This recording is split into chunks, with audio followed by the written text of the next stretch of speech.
আমরা নতুন একটা উইন্ডোজ সেটআপ করার পরেই কিন্তু হরহামেশাই কিছু বড় ধরনের ভুল করে বসি। তো যেটা হচ্ছে আমরা দেখা যায় যে উইন্ডোজ 10-এর বিষয়েও করে থাকি বা উইন্ডোজ 11-এর বিষয়েও কিন্তু করে থাকি বা অন্যান্য যে উইন্ডোজ সেটআপগুলো দিই হচ্ছে মাইক্রোসফটের, তো সেক্ষেত্রেও কিন্তু এই ভুলগুলো আমরা হরহামেশাই করে থাকছি। তো আসসালামু আলাইকুম এভরিওয়ান, আমি হাসিব আর আপনারা দেখছেন টেক স্কুল। তো আজকে আমি আপনাদেরকে এখন দেখাবো একটা উইন্ডোজ সেটআপ করার পরে হচ্ছে আমাদের কোন কোন কাজগুলো করতে হয় বা কোন কাজগুলো করা উচিত নয়। তো একটা উইন্ডোজ সেটআপ করার পরে কিন্তু হচ্ছে আমরা দেখি যে আমাদের উইন্ডোজটা আপডেট আছে কিনা। তো দেখেন পুরাতন একটা হচ্ছে উইন্ডোজ যখন আমরা আপডেট সেটআপ করে ফেলি বা সেটআপ করি, তো সেক্ষেত্রে কিন্তু আমাদের অনেক সিকিউরিটি প্যাচ বা ফার্মওয়্যার আপডেট থাকে না। তো উইন্ডোজ সেটআপ করার পরেই কিন্তু এই আপডেটটা করে নিতে হয়। তো উইন্ডোজ আপডেট করতে যেটা করতে হয়, অনেক ক্ষেত্রে দেখা যায় যে ডিফল্টভাবে মানে আপডেট হতে থাকে, অথবা হচ্ছে নিজেদেরও কিন্তু আপডেটটা করে নিতে হয়।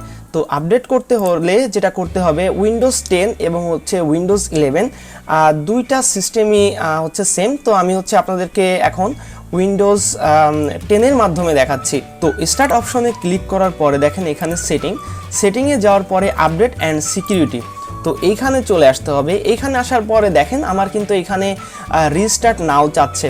তো রিস্টার্ট নাও চাওয়ার কারণ হচ্ছে আমার কিন্তু সম্পূর্ণ আপডেটটা হয়ে গিয়েছে। আপডেট হওয়ার পরে এখন উইন্ডোজ 11 যে ভার্সনটা আছে 23H2, তো আমার আপডেটটা হচ্ছে 23H2, এটা হচ্ছে একদম উইন্ডোজের লাস্ট আপডেট, যেটা হচ্ছে উইন্ডোজ 11-এর ক্ষেত্রে হয়। তো এখন যদি আমি রিস্টার্ট করে দিই, তো দেখেন এইখান থেকে হচ্ছে যদি এখানে আমি আপডেট অ্যান্ড রিস্টার্ট করে দিই, তাহলে কিন্তু আমার হচ্ছে উইন্ডোজ 11টা কিন্তু আমার পিসিতে সেট আপ হয়ে যাবে। তো যদি আমি হচ্ছে একটু প্রপার্টিসে গিয়ে আপনাদেরকে দেখাই, তো দেখেন এইখানে কিন্তু হচ্ছে আমার যে উইন্ডোজটা, এটা কিন্তু উইন্ডোজ 10 প্রো এবং হচ্ছে এইখানে কিন্তু 22H2। আর যেটা হচ্ছে আমাদের আপডেট হচ্ছে আমরা যে আপডেটটা আমরা এখন দেখব যে উইন্ডোজ 11-এ কোনটা ছিল, তো সেটা যদি এখন আমরা দেখতে চাই, তাহলে হচ্ছে আমাদেরকে সেটিংয়ে গিয়ে হচ্ছে আপডেট উইন্ডোজে বা আপডেটে ক্লিক করলে কিন্তু চলে আসবে। তো এখন এখানে দেখেন এখানে কিন্তু 23 আছে, আর আমার যে এখন রানিং যে উইন্ডোজটা আছে উইন্ডোজ 10-এর একবারে লাস্টের যে আপডেটটা, সেটা হচ্ছে উইন্ডোজ হচ্ছে ভার্সন আপনার 22H2। আর উইন্ডোজ 11 যেটা ভার্সন, সেটা হচ্ছে 23H2। তো এটা হচ্ছে আমি দিয়ে নিতে পারি, কোনো ধরনের কোনো সমস্যা নেই।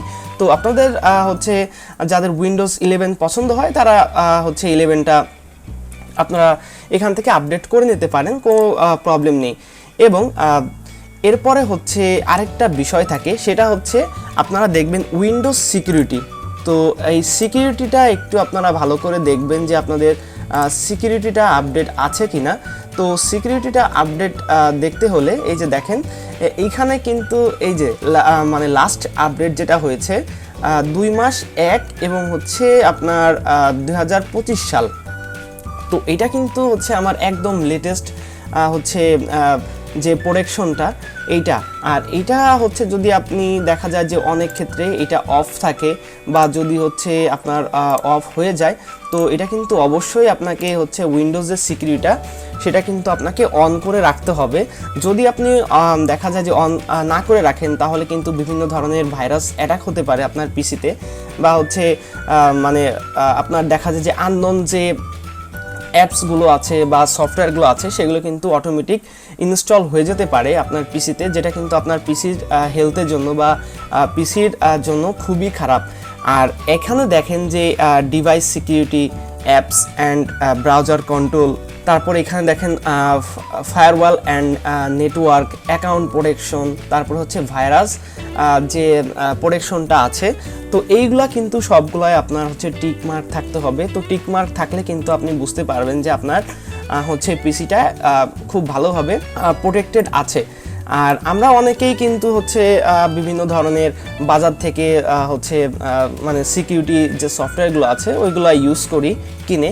তো সেটা হচ্ছে যে সফটওয়্যারগুলো আছে ওইগুলো আপনারা চাইলে ইউজ করতে পারেন, তবে মানে যেটা ডিফল্টভাবে দেওয়া থাকে উইন্ডোজে উইন্ডোজ 10 বলেন, উইন্ডোজ 7 বলেন বা উইন্ডোজ 11 বলেন, তো সেক্ষেত্রে কিন্তু উইন্ডোজ ডিফেন্ডারটা খুবই ভালো কাজ করে। এটা হচ্ছে আপনার পিসি সুরক্ষার জন্য যতটুকু প্রয়োজন ঠিক ততটুকুই দিচ্ছে। আর সবথেকে যে বড় বিষয়টা সেটা হচ্ছে আপনারা দেখবেন যে এই হচ্ছে অ্যান্টিভাইরাস বা হচ্ছে আপনার এই উইন্ডোজ ডিফেন্ডারটা আপনার ঠিক আছে কিনা বা আপডেট আছে কিনা। যদি আপডেট থাকে তাহলে হচ্ছে এটা আপনার পিসির জন্য খুবই ভালো, বা হচ্ছে আপডেট না থাকলে অবশ্যই কিন্তু আপনারা এটা আপডেটটা করে নেবেন। এবং হচ্ছে যদি আপনারা একটা জিনিস দেখেন যে একটু দেখাই আমি আপনাদেরকে, এখানে আপডেট সিকিউরিটিতে যাওয়ার পরে আপডেটে আসার পরে উইন্ডোজ আপডেটে চলে আসবেন। আপডেটে আসার পরে এখানে আপনারা ভিউ মোডে ক্লিক করলে দেখেন এইখানে হচ্ছে আপনারা আরও 2টা আপডেট পাবেন, বা এটা আমারটাই আসছে। তো এটা ইচ্ছা করলে আপনারা আপডেট দিতে পারেন, আর যদি প্রয়োজন না হয় সেক্ষেত্রে না দিলেও সমস্যা নেই। তো নেসেসারি যে হচ্ছে আপডেটগুলো প্রয়োজন সেগুলো কিন্তু আপনারা অবশ্যই আপনার পিসিতে দিয়ে দিবেন।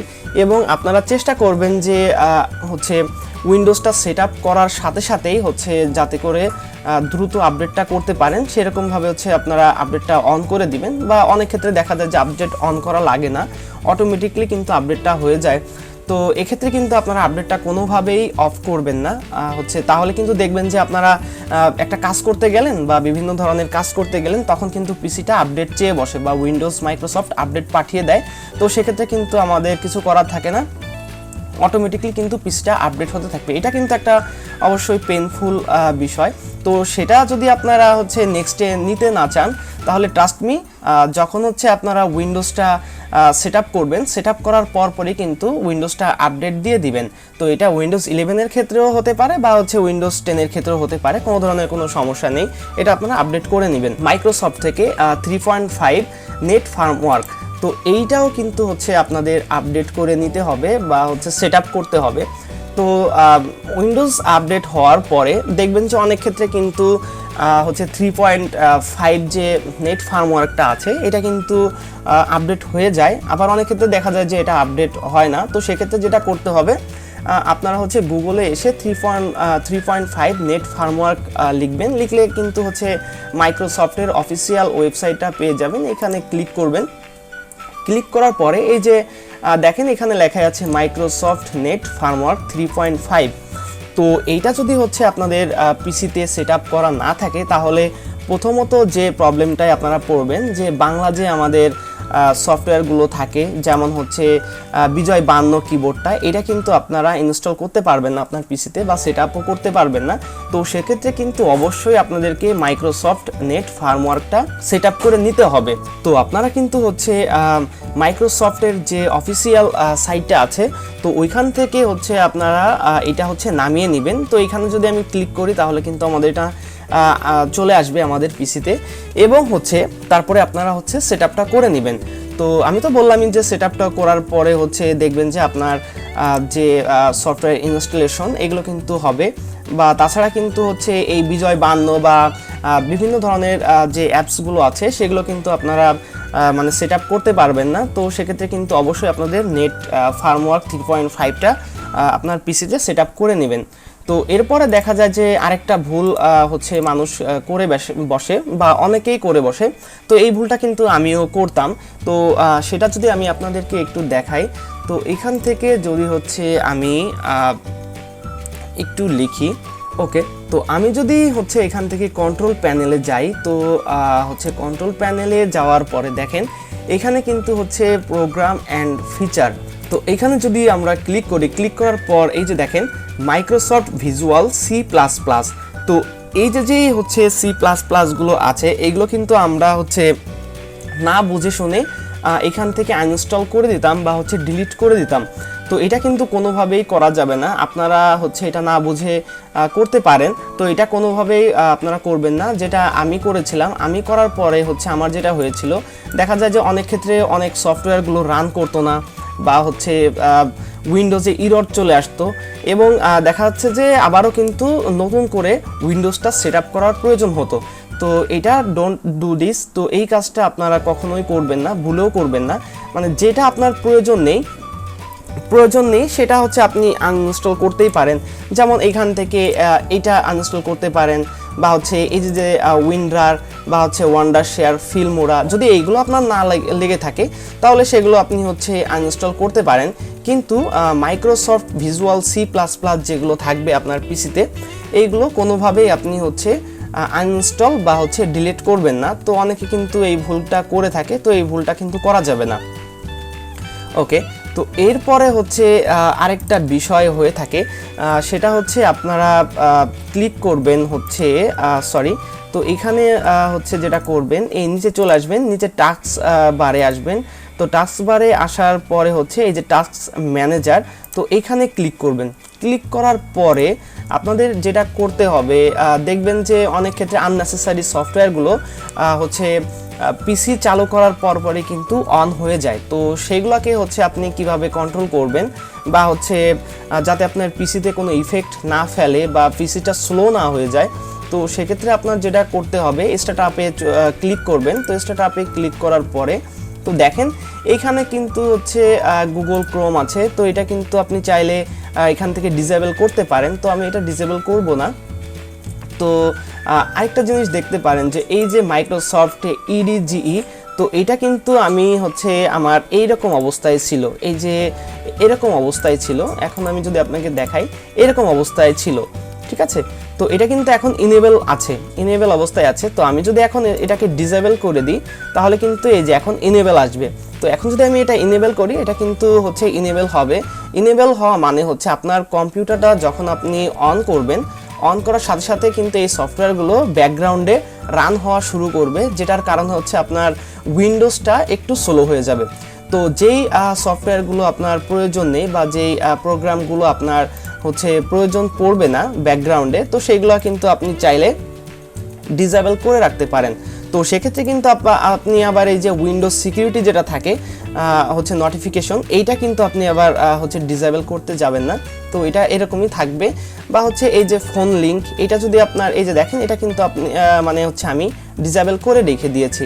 এই যে দেখেন যেইগুলো হচ্ছে আমার ইনেবল করা আছে সেইগুলো কিন্তু এই যে দেখেন ইনেবল লেখা আছে, এই যে দেখেন ইনেবল লেখা আছে। আর যেগুলো হচ্ছে ডিসেবল করা আছে সেইগুলো হচ্ছে ডিসেবল লেখা আছে। তো আপনাদের হচ্ছে যেটা প্রয়োজন নেই, আননেসেসারি যেটা আপনার প্রয়োজন পড়ছে না, সেটা কিন্তু আপনি অবশ্যই এখান থেকে ডিসেবলটা করে রাখবেন। এবং এটার পরে হচ্ছে আপনাদেরকে যেটা করতে হবে সেটা হচ্ছে দেখা যায় যে উইন্ডোজ মানে 10 বলেন বা উইন্ডোজ হচ্ছে 11 বলেন, আপডেট সম্পূর্ণ হওয়ার পরে কিন্তু দেখা যায় যে গ্রাফিক্যাল যে সফটওয়্যারগুলো থাকে বা গ্রাফিক্স, তারপর হচ্ছে অডিও ড্রাইভার বা গ্রাফিক্স ড্রাইভার, যে ড্রাইভারগুলো থাকে, এটা কিন্তু বাই ডিফল্ট দেখা যায় যে অনেক ক্ষেত্রে হচ্ছে অটোমেটিকলি সেট আপ হয়ে যায়। তো যদি আপনার পিসিতে সেট আপ না হয়, সেক্ষেত্রে কিন্তু আপনাকে আলাদাভাবে হচ্ছে আপনার যে মাদারবোর্ডটা থাকবে, বা হচ্ছে আপনি যদি এইচপি হচ্ছে ল্যাপটপ ইউজ করেন, বা হচ্ছে এইচপি হচ্ছে কোনো ব্র্যান্ড পিসি ইউজ করেন, তো সেক্ষেত্রেও কিন্তু হচ্ছে আপনাকে এইচপির ওয়েবসাইটে ঢুকতে হবে। বা যদি আপনি হচ্ছে এমএসআই মাদারবোর্ডটা ইউজ করেন, তো এমএসআইয়ের ওয়েবসাইটে ঢুকতে হবে। বা গিগাবাইটের মাদারবোর্ড যদি আপনি ইউজ করে থাকেন, বা সেই হচ্ছে গ্রাফিক্যাল সফটওয়্যারগুলো যদি বা গ্রাফিক্যাল হচ্ছে আপডেট যদি না হয়ে থাকে, গ্রাফিক্স ড্রাইভারগুলো বা অডিও ড্রাইভারটা যদি হচ্ছে সেট আপ না হয়ে থাকে, বা হচ্ছে চিপসেট যদি সেট আপ না হয়ে থাকে, সেটা কিন্তু হচ্ছে আপনার আপডেট হচ্ছে করে নিতে হবে। বা হচ্ছে ওই সকল ওয়েবসাইটে গিয়ে ড্রাইভারগুলো নামিয়ে তারপর হচ্ছে আপনাকে আপডেট করতে হবে। তো এই সম্পর্কে হচ্ছে মানে কিভাবে আপনারা হচ্ছে ড্রাইভার আপডেট করবেন বা ড্রাইভারগুলো কোথায় পাবেন, এইচপি ড্রাইভার বা হচ্ছে গিগাবাইটের ড্রাইভার, এমনকি হচ্ছে এমএসআই ড্রাইভার বা অন্যান্য যে হচ্ছে মাদারবোর্ডের ড্রাইভারগুলো আপনারা কিভাবে হচ্ছে পাবেন, সে সম্পর্কে আমি নেক্সট একটা ভিডিও নিয়ে আসবো, একদম ডেডিকেটেড ভিডিও থাকবে সেটা। আপনারা হচ্ছে কিবোর্ডের উইন বাটনটি চাপবেন এবং হচ্ছে আরটি একসাথে প্রেস করবেন, মানে উইন প্লাস আর, এটা একসাথে মানে প্রেস করলে যেটা হবে দেখেন এইখানে কিন্তু হচ্ছে আমি টেম্প লিখে রেখেছি। তো এই টেম্পটা হচ্ছে আপনাকে মানে হচ্ছে ক্লিয়ার করতে হবে প্রতিনিয়ত। তো এই টেম্পোরারি ফাইলটা হচ্ছে এরকম যে আপনি কম্পিউটারে বিভিন্ন কাজ করে রাখলেন, তার সেই কাজের থেকে একটা টেম্পোরারি ফাইল কিন্তু আপনার সি ড্রাইভে জমা হবে। তো আমি যেরকম লিখেছি, তো এখানে কিন্তু কোনো মাঝখানে স্পেস নেই। তো এটা কিন্তু আপনারা ঠিক এইভাবে লিখবেন, লিখে ওকেতে হচ্ছে ক্লিক করবেন। ক্লিক করার পরে দেখেন এইখানে কিন্তু আপনারা অনেক হচ্ছে ফাইল দেখতে পারবেন, ফাইল এবং ফোল্ডার সবই দেখতে পারবেন। তো এগুলো কিন্তু হচ্ছে সবই টেম্প ফাইল। তো যখন আপনাদের হচ্ছে পিসিতে হচ্ছে কাজ কমপ্লিট হয়ে যাবে বা পিসি আপনি শাটডাউন করে দিবেন, তো সেক্ষেত্রে যেটা করতে হবে, যে কোনো একটা হচ্ছে ফোল্ডারে বা যে কোনো ফাইলে ক্লিক করে কিবোর্ড থেকে কন্ট্রোল এ হচ্ছে প্রেস করবেন। প্রেস করার পরে এখান থেকে হচ্ছে শিফট চেপে ধরে ডিলিট দিয়ে দিবেন। তো এখন হচ্ছে আমি ডিলিটটা করব না, ডিলিট করলে দেখা যাচ্ছে যে আমার হচ্ছে এখন আমি কর্মরত আছি বা হচ্ছে আমি আপনাদের জন্য ভিডিও টিউটোরিয়ালটা মেক করতেছি। তো সেক্ষেত্রে কিন্তু আমার দেখা যাবে যে কিছু ফাইল মিসিং হয়ে যেতে পারে। তো এই কারণে হচ্ছে আমি এইটা এখন করব না। তো যখন হচ্ছে দেখা যাবে যে আমার পিসির সম্পূর্ণ কাজগুলো কমপ্লিট হয়ে যাবে, তখনই কিন্তু হচ্ছে আমি এইটাকে এভাবে ক্লিন করে হচ্ছে বা ডিলিট করে আমি রেখে দিব। এই কাজটা যদি আপনারা হচ্ছে প্রতিনিয়ত করতে পারেন, দেখবেন যে আপনাদের পিসিটাও কিন্তু অনেক হেল্পফুল থাকবে এবং পিসি অনেক ফাস্ট থাকবে। তো আমি এখন যে বিষয়গুলো নিয়ে আপনাদের সঙ্গে কথা বললাম বা হচ্ছে যে বিষয়গুলো আমি আপনাদেরকে হচ্ছে দেখালাম, তো এইগুলা কিন্তু যদি আপনি আপনার উইন্ডোজ 10 বা উইন্ডোজ 11 সেট আপ করার পরে যদি এই কাজগুলো ঠিকঠাক মতো করতে পারেন, দেখবেন যে আপনার পিসিতে কিন্তু কোনো ধরনের কোনো সমস্যা থাকবে না বা সিকিউরিটি নিয়ে কিন্তু আপনার কোনো টেনশন করা লাগবে না। বা হচ্ছে আপনার পিসি স্লো হয়ে যায় বা দেখা যায় যে পিসি অনেক স্লো হয়ে যায়, তো সেক্ষেত্রেও কিন্তু দেখবেন যে পিসিটা স্লো হবে না। তো আজকের ভিডিওটি এই পর্যন্তই। যদি ভিডিওটি ভালো লেগে থাকে তাহলে লাইক, কমেন্ট, শেয়ার এবং অবশ্যই সাবস্ক্রাইব করে আমাদের সঙ্গে থাকবেন। তো আজকে এই পর্যন্তই, দেখা হবে নতুন কোনো ভিডিওতে। আল্লাহ হাফেজ।